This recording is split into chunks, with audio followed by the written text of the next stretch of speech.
Hey, everybody, and welcome back to the Growthwell Podcast, where we explore the art of balancing professional growth and personal well-being. I'm your host, Josh Byrd. Thanks, as always, to my friends at Market Scale for helping us make this happen. Y'all, I have a fantastic guest for you today. He's a dad, he's an author, he's a speaker, he's a life coach.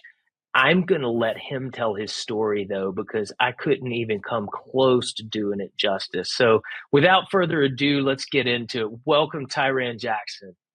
Thank you Hey, so much Josh. for Hey, coming on the show, man. How are you? Man, I'm doing great. How about yourself? I'm so good. I'm better now that I see your smiling face, man. I've been excited about this. For our audience listening, Bruce Pulver, who was on the show in the past, introduced us, and he sent me Tyran's bio, and I was like, oh my gosh, we've got to have him on the show, and we finally do. So I'm really excited about that. But for our audience, just tell us a little bit about you. You have a really unique story. So what do you do? How did you get where you are? Just give us the quick backdrop. So, no problem, Josh. So I'm a professional speaker. I'm a life coach, focused on really helping those build resiliency and getting past grief recovery. I like to tell people I help those going through trauma, tragedy, and transition make the transformation so they can be triumphant again. And so ultimately, I really try to help people based on some of the experiences that I've had to endure and go through. And as I get deeper into it, you'll see why. Now, I start off saying I was an engineer at first, and I thought that was what I was supposed to do. But, sometimes life, turns us in a different direction. And we end up going through things that we might not have originally planned for. But as we're talking about growth and change, I'm an example of somebody whose whole direction has changed. And that trajectory has actually gone in the path that is given me a level of fulfillment well beyond I ever would have imagined. That's amazing. I can't wait for everybody to hear your story. So let's just jump into it. The first question I like to ask people is why? What is your purpose for doing what you do? What gets you up and out of bed in the morning? So what gets me out of bed every day is the fact that I realize I can make a difference in people's lives. And a lot of times people don't really realize the importance of that assignment. Mm-hmm. And now it's one thing to do certain things and say, I want to help people. But when you actually know that you can help people with the pain that they're feeling, whether they want to admit it or not, and help show them how to overcome what they face, what they're facing now, what their concerns, what their anxieties are, then that is something that it's a gift that you shouldn't hold to yourself. Yeah. So, because, in essence, we want to create positive growth and change in the world. And so, like I said, based on, what I've experienced, what I've gone through, and the transformation that I've made, I realize that there are other people who are going through some challenges that they need a little bit of help and coaching to get past. Yeah. So that's one part of it, of what I do. And then just the fact that I know that I feel like I have a unique ability to inspire others to get more out of themselves. Yeah. And as we're talking about growth, that is one of the biggest things. You see people with potential, with capabilities, with skills, but they don't actually apply it. But sometimes with the right bit of inspiration and the right bit of developing a plan or roadmap on how to be able to get the most out of it and implement it, you can see amazing things out of those others. Absolutely. Absolutely. So you've mentioned your story. I've mentioned your story. I think we should just get into it. Why don't we just tell them your story? Yep. Okay. So first off, this is a story that you'll never forget if you're listening to this. And I know that's a bold statement, but I want you to hear me out. 6 years ago, my wife Malika and I, we were celebrating our 15th wedding anniversary. And as people get ready to celebrate their anniversary, they have a lot of different plans on what they're going to do. We decided we would go on vacation. We would take a trip. We would get away from the hustle and bustle. She was a human resources director for a Fortune 500 company. I was an engineering manager for a small company. We were both very busy leading up to this time, but we thought we would get away and go to the Bahamas for 5 days to be able to reconnect, to be able to get away from everything that was going on. So the day before we went to the Bahamas, I dropped our son off with his uncle in Nashville, Tennessee, and told him, son, don't worry. Mom and dad will be back in 1 week to pick you up. And he was actually excited because he was going to get to, get spoiled by his uncle and terrorize his cousins and play with their dog and all of these things that, the kids do when they're not around mom and dad. But he thought it was a good thing for us to do it. And so, I left him there thinking that, we were going to have the time of our lives and we were going to come back and pick him up. And I told him, don't worry, we'll go and take a trip with him once we get back. So I leave him there that day. The next day, Malika and I, we fly to the Bahamas. And the first 2 days we were there, everything was great. We had time at the beach, fruity drinks, time at the pool. We took some amazing pictures. Everything was great. And we were really sitting there talking and discussing how we were, proud to be able to make it through 15 years of marriage together and still be in love with one another, and think about how we were going to spend the next 15 years and the 15 years after that and so on and so forth. So things were great. The third day, we decided we were going to do something a little more adventurous. We decided we would leave the resort and we would go on an excursion and tour the island. People do this all the time when they're on vacation. So we wake up that morning, we book, get to the edge of the resort where a bus picks us up and takes us to a marina. And as we get to the marina, we have a decision to make. Do we want to do the half-day tour, a 4-hour tour, which was going to tour part of the island, but we were going to get back and have the afternoon to be able to go back to the resort, or we were going to have the full-day tour where it was going to be 8 hours gone. And as Malika and I were talking about it, I was thinking I wanted to go golfing that afternoon and she wanted to go to the spa. So we said we would go on the half-day tour and didn't think anything of it at the time. We get our tickets, we get on the boat, and we take off at 9 o'clock in the morning. And it seems like everything is fine. And I can remember sitting there with my right arm over Malika, thinking to myself, we're in paradise. We are having our lives. We are enjoying this vacation thoroughly. However, at 9:05, my life changed forever. At 9:05, I found myself waking up face down on the surface of a burning boat. Unbeknownst to us, there was a fuel leak that was emanating from a fuel tank, and Malika and I were sitting right above that fuel tank, and something caused a spark, which led to an explosion. As I found myself waking up face down on the surface of this burning boat, I was in shock. I didn't know what happened. Now, there was a second boat that took off the same time, the one that was doing the full-day tour, and passengers on that boat were yelling to me, "Get off the boat, get off the boat." I find myself trying to get off the boat, but as I look down, my right leg is literally on fire. My left foot is severed. I can see my ankle bone. I can see blood rushing out. I try to push myself up, but I crumble. Try to push myself up again, and I crumbled again. I didn't realize it. At the time, I had a broken collarbone. I had a broken right foot, third-degree burns on my right leg, fractured pelvis, fractured vertebrae, bruised ribs. And like I said, I couldn't push myself up. The only thing that I could do to get away from the flames was to put my right hand, fingertips in the ridges on the surface of that boat just to drag myself a couple feet away from those flames. Now, by the grace of God, some of the passengers from that other boat, we were still in shallow water. They came over, they pulled me off the edge of the boat. And I'm grateful that they did, because 3 minutes after they got me off, the second fuel tank on the boat exploded. Now, Malika and one other passenger were thrown in a different direction into the ocean. And a third boat came and picked them up and brought them to shore. They were taken to an ambulance, picked them up and took them to a clinic. As they got me to shore, they had to put me on the back of a pickup truck to take me to the same clinic. And as I arrived there, I'm on a stretcher being wheeled into the clinic. And this is the first time I hear Malika. I hear her moans. I hear her suffering. She's in agony and I can't do anything about it. There's one doctor at this clinic, and this doctor tells me that they're sending me and this other passenger to the good hospital and that Malika will come later that afternoon. So I'm thinking to myself that my wife must not be injured as badly as I am if they're not sending her at that point in time. So they put me on a plane and fly me to Nassau, where this good hospital is, put me through emergency surgery to try to repair what was left of my left foot and reattach it to my leg. And when I wake up in ICU and the doctors come in and I ask them, "Where's my wife? Is she here yet?"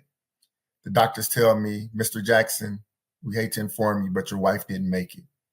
Your wife died at that clinic.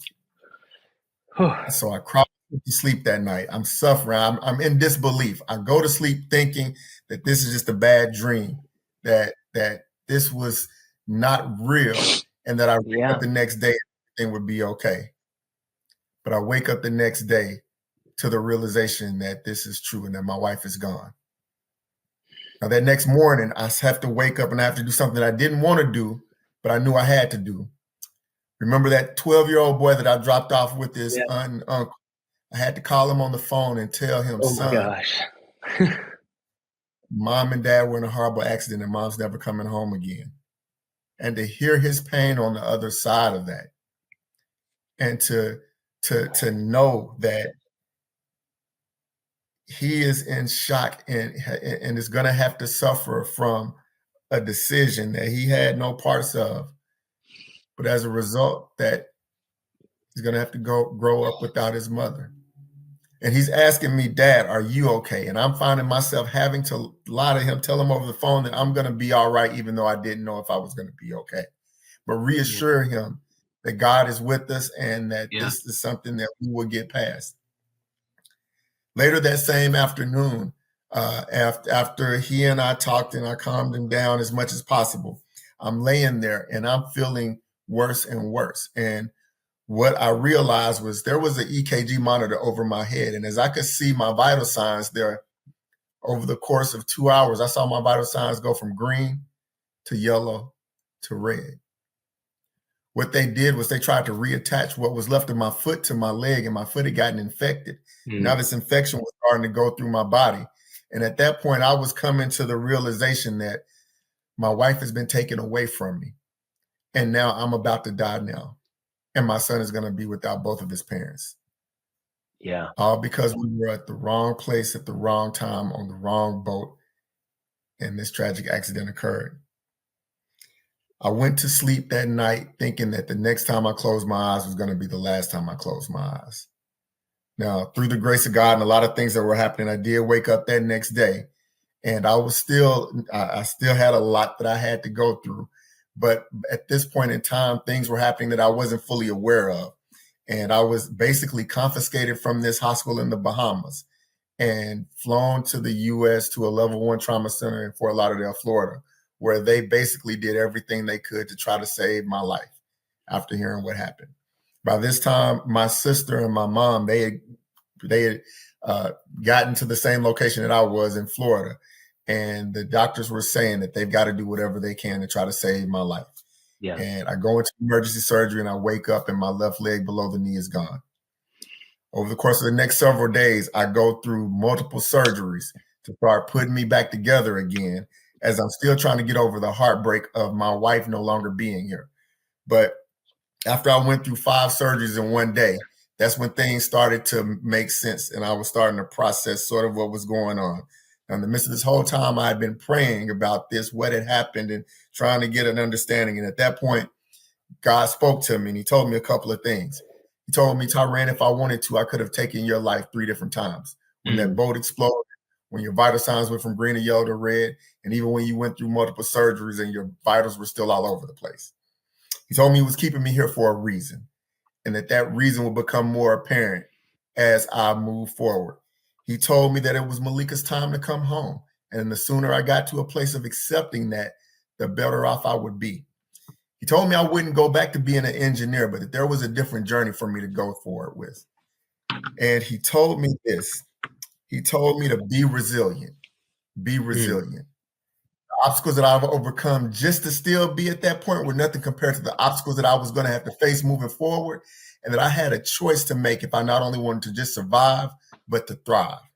And one other message about resilience became clear, and even though I didn't understand it fully in that moment, it was that resilience was not about regaining what was lost, but reshaping what still remains. And it's what we do with what still remains in our life that's going to determine our narrative moving forward. Say that one more time. I want our audience to catch that. Say that again, please. That's important. Resilience is not about regaining what was lost, but it's about reshaping what still remains. And it's what we do with what still remains that determines the narrative of our life from this point forward. Wow. When we go through adversity, when we go through obstacles, when we go through struggles in life, and I know a lot of people are going to go through things, maybe not as traumatic as that, but we're going to have something that's going to knock us down. Yeah. And it can keep us down. And we can find ourselves trying to hold on to what once was, and it can keep us in a negative space, in a negative state. And don't get me wrong, I had to go through my depression, my anxiety, my survivor's remorse, the guilt and the grief. These are all elements of what was a part of what I had to deal with. But ultimately, the goal was to be able to process and accept that, but understand that I still had life to live and that there were things that I was still going to have to do. So the sooner I could get to that point of reshaping with the cards, with what still remained, that it was going to be easier for me to actually fulfill my life's purpose and be able to move forward in a way that was powerful beyond what I could have imagined. Yeah. I had every reason to give up on life and quit as I was going through this recovery. Remember, I lost my wife, my best friend, the mother of my child, my rock, somebody who I had 17 total years with, 15 as husband and wife. And life as I knew it was no more. Yeah. I had to go through multiple, injuries. I'm a permanent amputee. Yeah. And to have to go to, the understanding the identity aspect of not even being able to go to the bathroom when I wanted to was something that I had to process. I was an engineer before any of this. And I went through short-term memory loss. I was in and out of consciousness 5 different times. And so neurologically, I couldn't remember details, couldn't remember conversations I'd had 5 minutes before for a period of time. So as an engineer, you can't be the person not remembering what you needed. So it was like, okay, what am I going to do and how am I going to function? But the beauty of all this is that in the midst of going through this, I discovered who I truly was and how I could truly make an impact beyond what I ever thought imaginable when I was living the life before that time. So going to your original question, Josh, what was the moment or where was the point in time in which a transition occurred or where I, became the person I am? That was it.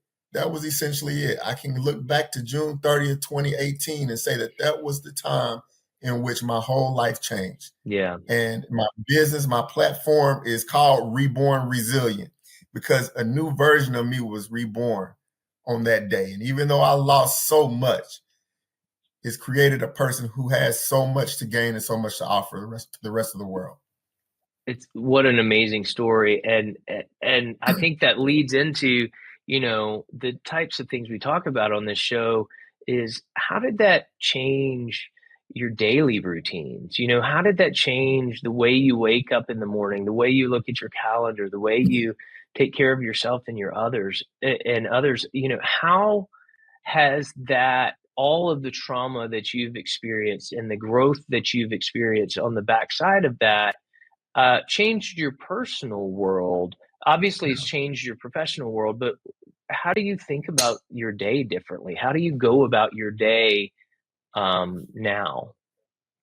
Well, I'll say this. I had to go through a tremendous amount of healing, not just physically, but spiritually, emotionally, mentally, into being put back together. Imagine I was essentially a vase that was broken, and now the pieces had to be glued back together in a way, and it wasn't going to look exactly like it once was. And when I say that, one of the things that I emphasize is that I had to learn a new level of vulnerability in the midst of who I was. I had to learn how to ask for help in certain ways. And I had to learn how to pick up new habits in order to be able to get to a place of recovery, not just physically, but emotionally as well and mentally. And so I say that to say that it created new habits that I had to pick up. I had to do an intense amount of physical therapy, but once I started getting to a place where I was able to function again, because one of my goals, one of my motivations was that I needed to be able to be there for our son. And so that meant to be able to physically be able to walk, run, move, do those type of things, if at all possible.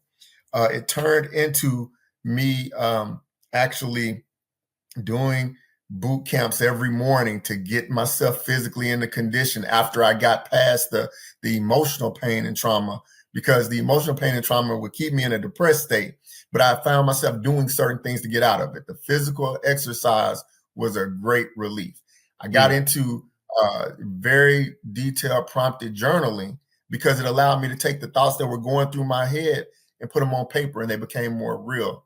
I was able to focus on, what was going to be the things that I need to get in order in my life if I was going to make the most out of it again, because everything that I know had been shattered and broken. So there were a number of different elements, but and I don't know if you can see my core values back here, but it led to a lot of different things that I became part of who I was. I became far more disciplined in the things that were needed for me to be able to just make a little bit of progress each day. I was back to a place where I was where I wanted to be.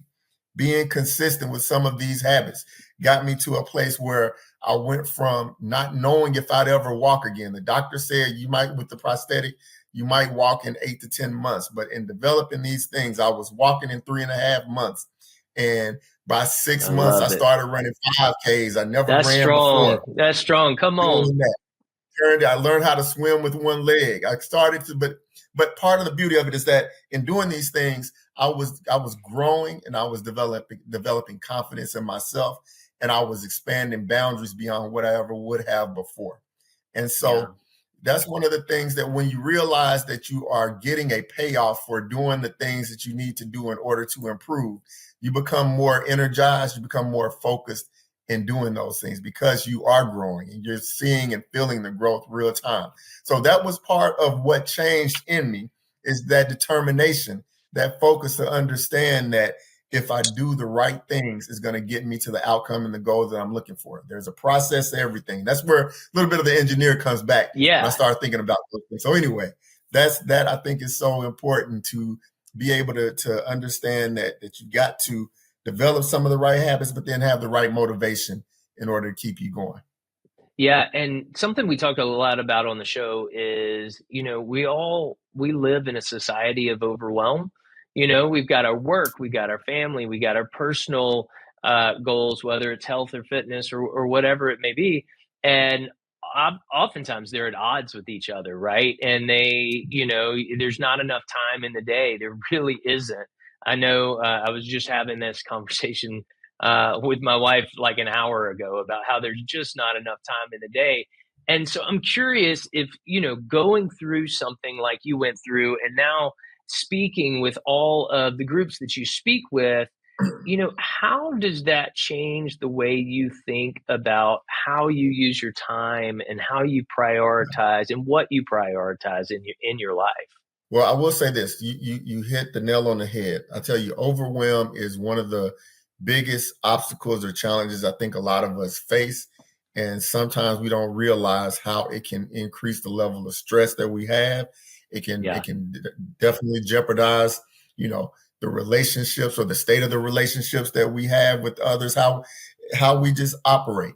And so I've had to be very mindful about one of the things you stated, how I prioritize what's important and what isn't, and try to learn to limit how much I take on, and know when to put the brakes. I understand that rest is necessary. Rest is required for the healing to take place and for us to be able to recover and get past certain things. And that's an element of resiliency. But there is one thing that I've started practicing, and I think that it's a good something for us to, whenever we have like so many things that are happening or stressing us, it's a little acronym. It's called SOBER.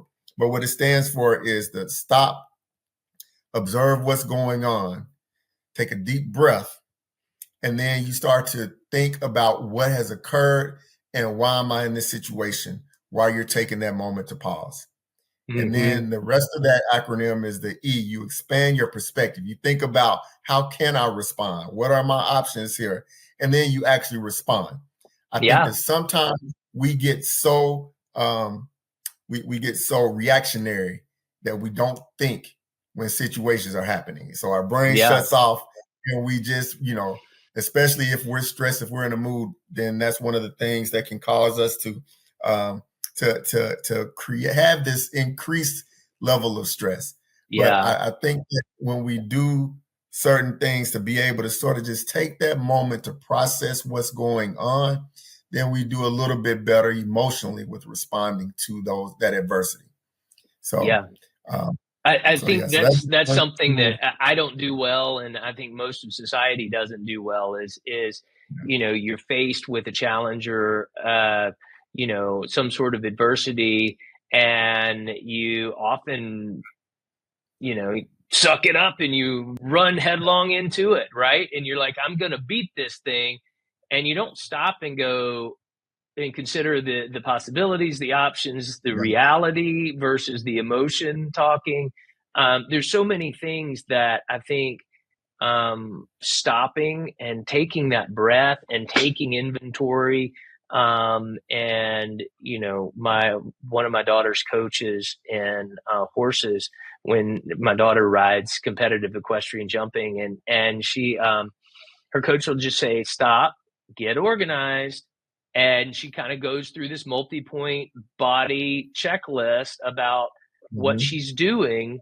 And it can really calm her down, and I think that I love that acronym. Now, besides that positive self-talk, do you have systems or people in your life to help you recognize when you're sort of getting off balance, and you need to kind of bring it back to center? I think a lot of people are, you may have better self-awareness than most, but most of my guests, somebody else knows it long before they know they need to make a change. right, right. I agree with that.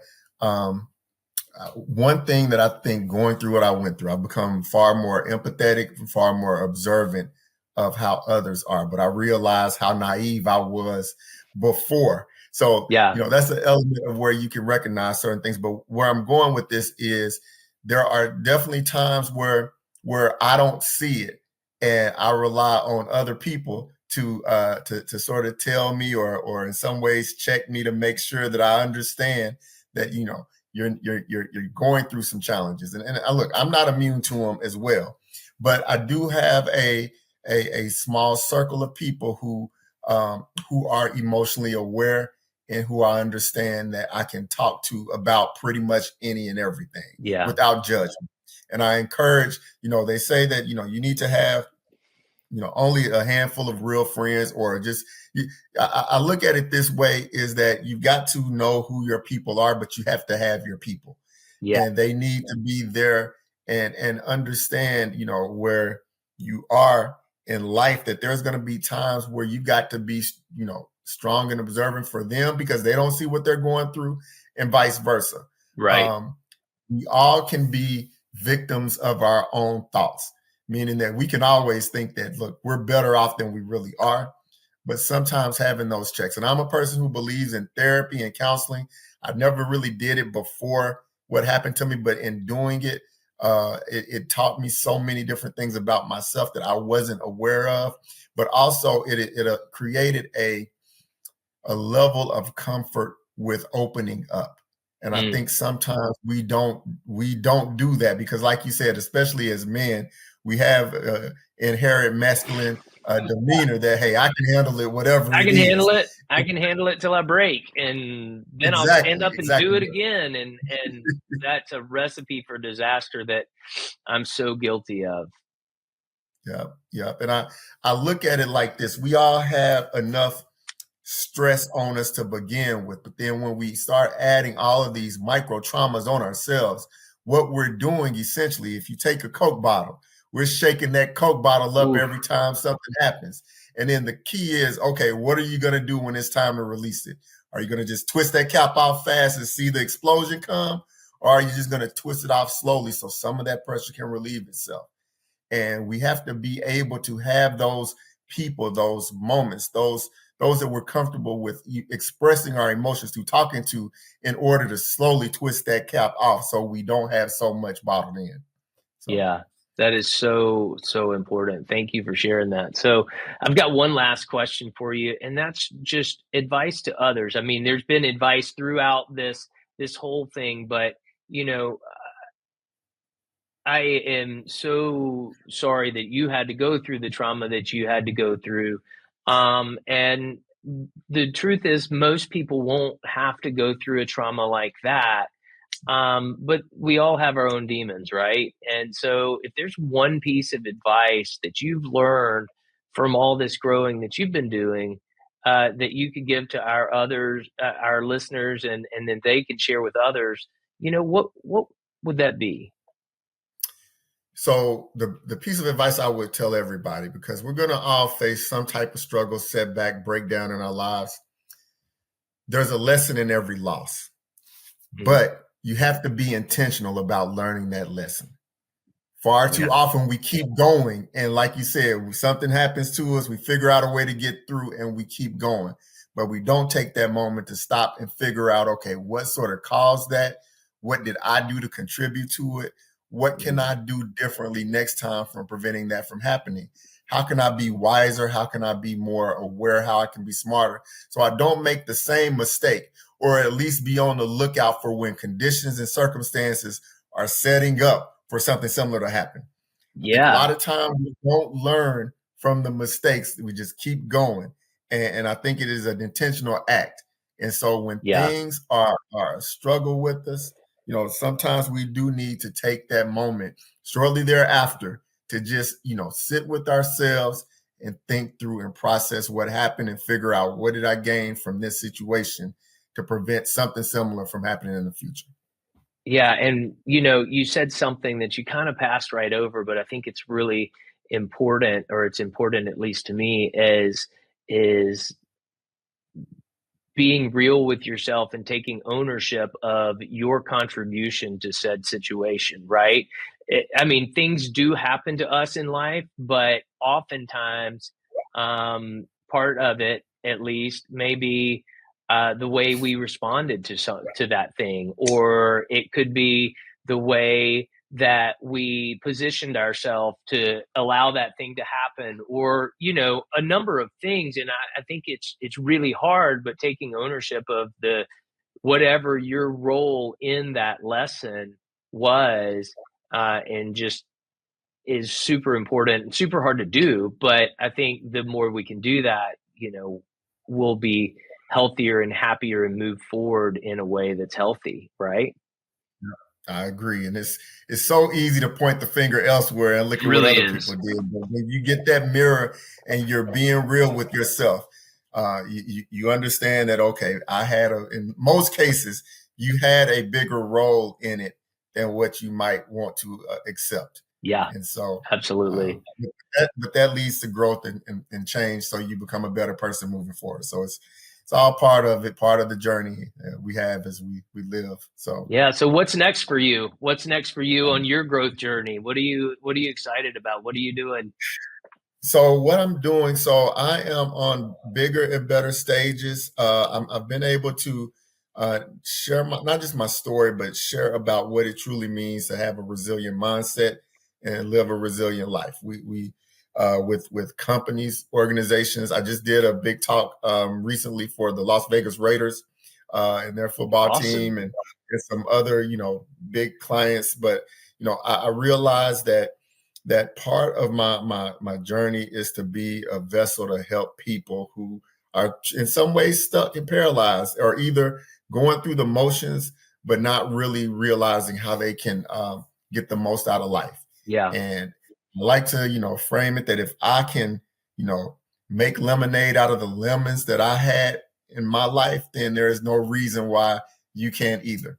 Yeah. And sometimes the things that we're going through, we make it seem more significant, or I won't say we make it seem more significant, but we let it impact us negatively more than what we should. Yeah. When we should be grateful for not just the blessings, but really understand that we can use that to create positive growth in ourselves. And then the key is just figuring out how you're going to manifest that growth. But yeah, that's what I'm doing. So I'm coaching people, I'm coaching groups to really strengthen their focus on bouncing back from life's unexpected curveballs. Yeah, absolutely. Absolutely. Well, thank you so much. We'll put your information in the show notes if you're watching on YouTube. so you can get linked up to Tiran. Tiran, thank you so much for your time today. No problem, Josh, man. I appreciate it. Thank you. Absolutely. And that's a wrap, everyone. Thank you for listening. We are so appreciative that you come back time and time again and listen to this show. We believe that it's putting light into the world. And so my challenge to you as you go out is go out and pursue growth well and spread the love. Have a great day.